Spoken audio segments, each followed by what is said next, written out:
नमस्कार, मैं Ritika the media Purwala.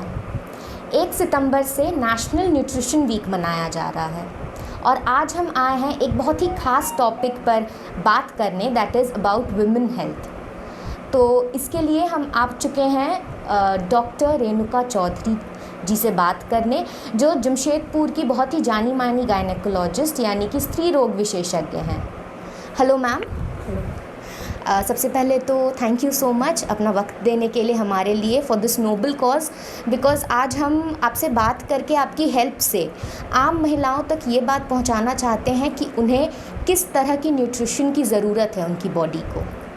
तो आपको थैंक यू कि आपने इस टॉपिक को चूज़ किया, बिकॉज अभी ये बहुत ज़रूरत है इस बात की कि महिलाएं अपने हेल्थ पर ध्यान दें। हेल्थ इज़ वेल्थ, ये लोगों को समझ में आना चाहिए कि अगर हेल्थ है तो ज़िंदगी में सब कुछ है। मैम, सबसे पहले आप प्लीज़ जितनी भी फीमेल्स हैं उन्हें ये बताइए कि periods are a part of our life, तो इसलिए रेगुलर बेसिस पे सारी एज ग्रुप की महिलाओं को किस तरह के न्यूट्रिएंट्स वाले डाइट को फॉलो करना चाहिए। देखो, जब पीरियड्स होते हैं मतलब हर महीना महिलाएं जो है वो ब्लड लॉस उनका होता है ड्यूरिंग पीरियड्स, और वो करीब करीब 30 to 50 ml होता है। इसका मतलब कि उनके शरीर से खून निकल रहा है, मतलब आयरन लूज़ हो रहा है। इसीलिए जिन महिलाओं को मतलब एडोलसेंट के बाद अप टू मेनोपॉज महिलाओं को अपने उस फूड को ज़्यादा खाना चाहिए जिसमें आयरन हो, प्लस ऐसा फूड जो उनके शरीर में आयरन बनाने में हेल्प करे। तो ये महिलाओं को इस बात को खास ध्यान देना चाहिए कि आयरन कंटेनिंग फूड खाएं। और वैसे भी अगर न्यूट्रिशन सभी को मतलब बैलेंस डाइट लेना चाहिए। बैलेंस डाइट में खास बात है कि आपके पोर्शंस होते हैं, जैसे प्रोटीन है, कार्बोहाइड्रेट है, विटामिन्स है, मिनरल्स है। तो अगर हर फूड को जैसे कि सीरियल्स है या चावल, दाल, गेहूँ, कार्बोहाइड्रेट, फैट, सीरियल्स सबका एक पोर्शन होता है। उसके अलावा अगर मिनरल्स चाहिए, विटामिन्स चाहिए तो वो मिलता है फ्रूट्स एंड वेजिटेबल्स से। तो जब बच्चे ग्रोइंग एज होता है, ग्रोइंग एज मतलब अप टू 25 to 30 ईयर्स, उस ग्रोइंग एज में कार्ब ज़्यादा लीजिए, कार्बोहाइड्रेट, प्रोटीन भी लीजिए और मिनरल्स एंड विटामिन्स, फ्रूट्स तो लेना ही है। लेकिन आफ्टर 30 जब ग्रोइंग एज शरीर का ग्रोथ पूरा हो चुका होता है, तब हम लोग देखते हैं कि महिलाएं मोटी होना शुरू होती हैं, क्योंकि वो तभी भी कार्बोहाइड्रेट ज़्यादा लेती हैं।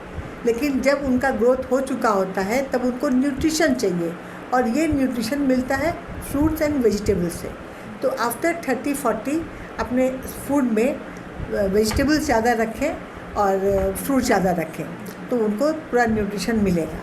अपने डाइट को हम लोग को चाहिए कि रेनबो की तरह हो। रेनबो में जैसे 7 रंग का रंग होता है, सभी को पता है।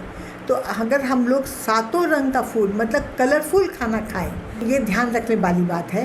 जो एडोलसेंट है वो कार्ब वगैरह ज़्यादा खाएं। जब थोड़ा एज होता है तो उनको ज़्यादा लेना चाहिए प्रोटीन्स, और ख़ास करके आफ्टर मेनोपॉज तब उनको प्रोटीन और फ्रूट्स एंड वेजिटेबल ज़्यादा लेना चाहिए। तो मैम, जैसे जब पीरियड स्टार्ट होते हैं या फिर मेनोपॉज के वक्त भी बॉडी में हार्मोनल इम्बैलेंसेस होते रहती हैं, तो उस केस में किस तरह के न्यूट्रिशन की ज़रूरत होती है हमारी बॉडी को। हार्मोनल इम्बैलेंस के लिए कोई पर्टिकुलर फूड नहीं होता है। एडोलसेंट को तो अपना खाना अच्छा खाना चाहिए। आजकल तो बहुत सारी लड़कियाँ डाइटिंग करती हैं, कीटो डाइट करते हैं, तो पतला होना है, तो वो फूड पर वो सोचते हैं कि हम कम खाएंगे तो हमको वज़न कम हो जाएगा और हम रहेंगे, बैलेंस मेरा फिगर रहेगा। बट उनको ज़्यादा ध्यान देना है एक्सरसाइज पर, एक्सरसाइज एंड योगा पर। अगर लड़कियां ज़्यादा फूड अपना पूरा नॉर्मल पूरा खाना खाएं जो उनको रिक्वायर्ड है, लेकिन अगर वो अपना कैलोरी लूज़ करती हैं एक्सरसाइज करके, तो उनको ज़्यादा बेनिफिट होगा। और जब 40 ईयर्स या 30 ईयर्स पहुँचते हैं, तब तो अपने हर एक लेडीज़ को अपने डेली रूटीन में एक्सरसाइज और योगा को ज़रूर शामिल करना चाहिए। 1 घंटा कम से कम डेली वर्कआउट ज़रूर करना है, खासकर क्योंकि उससे बोन्स मजबूत होंगे। बहुत सारे प्रॉब्लम जो डिजीज़ जो होते हैं, खास करके आजकल लाइफ स्टाइल डिजीज़ जैसे blood pressure, diabetes, polycystic ovarian disease and then heart disease, ये सब आजकल बोलते हैं लाइफ स्टाइल डिजीज़। अपना जीवन शैली को, सीडेंट्री हैबिट जो होती है, आराम करना है। शरीर ऑब्वियस है तो आराम चाहता है, शरीर हमेशा उसको लगता है कि हम आराम में रहें, बट उनको अपने शरीर को एक्टिव बनना होगा। बहुत अच्छे सदियों से चला आ रहा है, एक कहावत है कि पैर गरम हो, पेट नरम हो और माथा ठंडा तो बीमारी को मारो डंडा। पैर गरम मतलब पैर को हमेशा चलना चाहिए। पैर जितना एक्टिव रहेगा आपका शरीर उतना स्वस्थ रहेगा। किसी भी स्वस्थ पर्सन को एटलीस्ट 10,000 स्टेप्स रोज़ चलना चाहिए।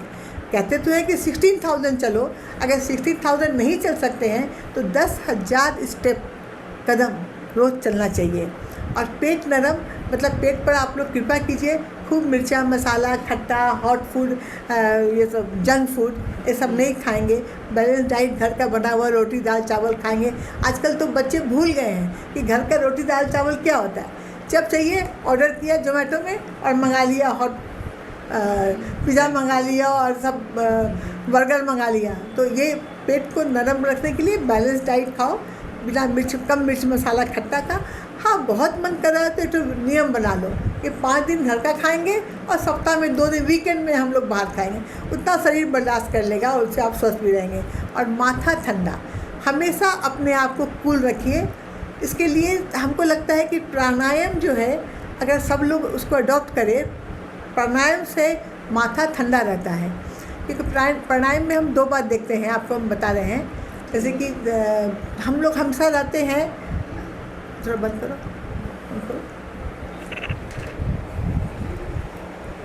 एक मिनट, हमको थोड़ा टाइम देते बहुत अच्छा बोल पाते। प्राणायाम जब हम करते हैं तो हम लोग डिफरेंट तरह का पोज करते हैं।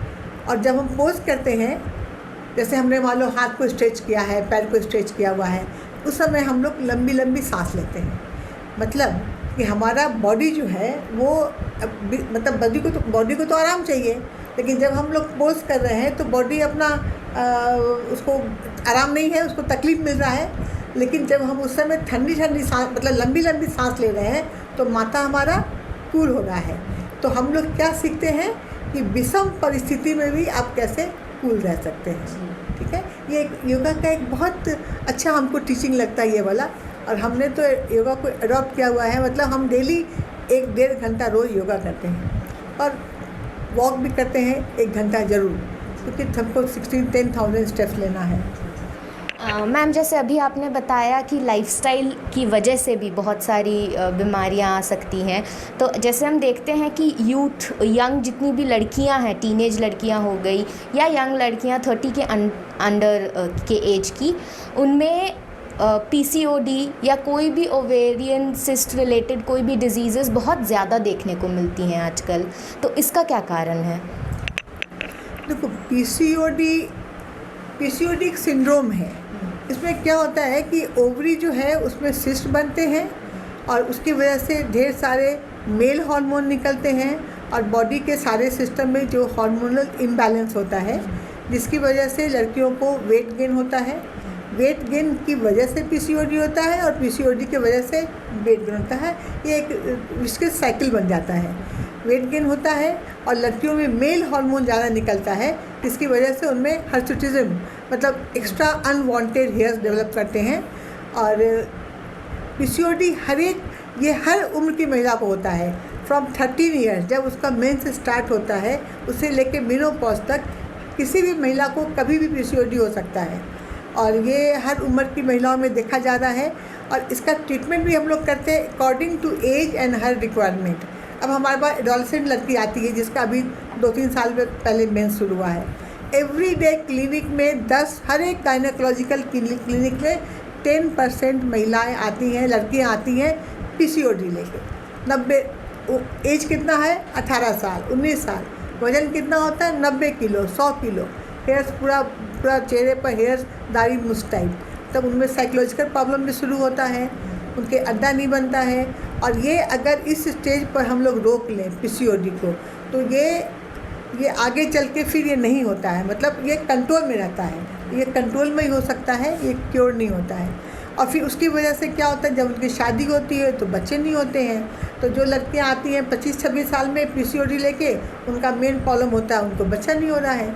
और फिर ये बीमारी अगर कंट्रोल नहीं करते हैं तो 30-35 साल आते आते उनमें डायबिटीज़, क्योंकि PCOD में इंसुलिन एक हार्मोन होता है जो डायबिटीज़ के लिए रिस्पॉन्सिबल है, और इस इंसुलिन के लिए बॉडी में एक रेजिस्टेंस डेवलप कर जाता है। मतलब इंसुलिन अपना काम नहीं कर पाता। उसका काम क्या है, ग्लूकोज को हर एक सेल में उसको यूटिलाइजेशन जो रुक जाता है, नहीं होता है, जिससे बॉडी में ग्लूकोज बढ़ना शुरू होता है उसके, और इंसुलिन बढ़ना शुरू होता है क्योंकि इंसुलिन काम ही नहीं कर पाता है। और ये सब कॉज करता है मेटाबॉलिक डिजीज़ेस, जैसा हमने कहा लाइफ स्टाइल डिजीज़ भी बोलते हैं, यानी blood pressure, diabetes, heart disease, ये सब शुरू हो जाता है।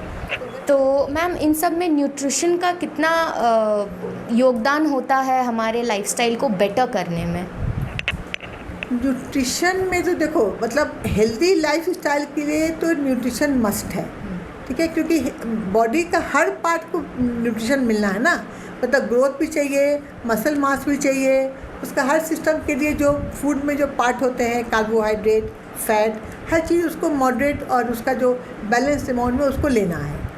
हालांकि प्रेगनेंसी देखो, एडोलसेंट का तुमने बताया कि लड़कियाँ डाइटिंग के चक्कर में रहती हैं तो जल्दी खाती नहीं हैं, और जो थोड़ा एल्डरली हो गई हैं वो खाना बंद नहीं करती, वो खाते जा रही हैं, तो फिर उनका ज़्यादा हो रहा है, वज़न बढ़ रहा है और सब प्रॉब्लम शुरू हो रहा है।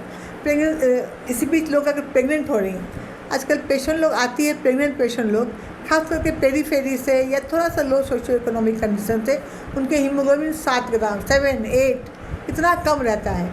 बच्चे को जब माँ के पेट में प्रेगनेंसी जब होती है तो उस समय औरत का जो रिक्वायरमेंट है एक्स्ट्रा, उसको 300 कैलोरी फर्स्ट टाइमर ने पहला 3-4 महीना में उसको 300 कैलोरी एक्स्ट्रा चाहता होता है। और जब लेट ट्राइमेस्टर आता है, मतलब थोड़ा लेट स्टेज में, तब उसको 450 कैलोरी मिलना चाहिए। तो ये कैलोरी केवल फैट से नहीं होगा, उसको हर चीज़ लेना पड़ेगा ना, प्रोटीन, फैट, हर चीज़ से थोड़ा थोड़ा कैलोरी उसको बढ़ना चाहिए। लेकिन लोग ज़्यादातर क्या होता है, सास बोलेंगे कि हम लोग के ज़माने में तो कुछ नहीं था, हमने तो इतना नहीं खाया था, तो अब ये तो कोई बात नहीं हुआ, आपके ज़माने में बहुत पोल्यूशन नहीं था, ना इतना प्लास्टिक का पोल्यूशन, ना कोई, तो आपका खाना शुद्ध होता था शायद, और आजकल तो हर चीज़ में पोल्यूशन है, तो रिक्वायरमेंट तो बढ़ेगा ही। तो ये थोड़ा सा जो माइंड सेट है कि प्रेगनेंसी ऐसे ही डिलीवरी प्रेगनेंसी हो जाता है, ये थोड़ा सा चेंज भी करना चाहिए लोगों को। और एक्स्ट्रा न्यूट्रिशन तो ज़रूर चाहिए, खास करके आजकल लोग रहते हैं ऊंची ऊंची बिल्डिंग में, धूप नहीं मिलता है, धूप का काम मिलता है। प्लस क्या होता है कि कई लोग धूप में नहीं निकलते, रंग काला होगा, ये भी एक फैक्ट है। तो ये इसमें विटामिन डी की भी कमी हो रही है। विटामिन डी की कमी होती है तो बच्चे का डेवलपमेंट में फ़र्क आ रहा है, हाथ पैर में दर्द, एक्स एंड पेन्स खूब हो रहे हैं। तो जनरल बैलेंस डाइट तो लेना ही है, लेकिन 300 कैलोरी एक्स्ट्रा लेना है, उसमें भी खास करके डेयरी प्रोडक्ट लेना है, मतलब दूध, अंडा, फल सब।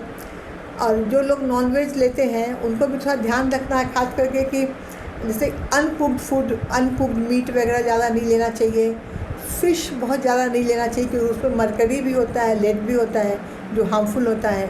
तो कुक्ड मीट खा सकते हैं वो लोग। और प्रोटीन में दाल वगैरह, दाल या हरी पत्ते वाली सब्जियां आती हैं वो बहुत खाना चाहिए।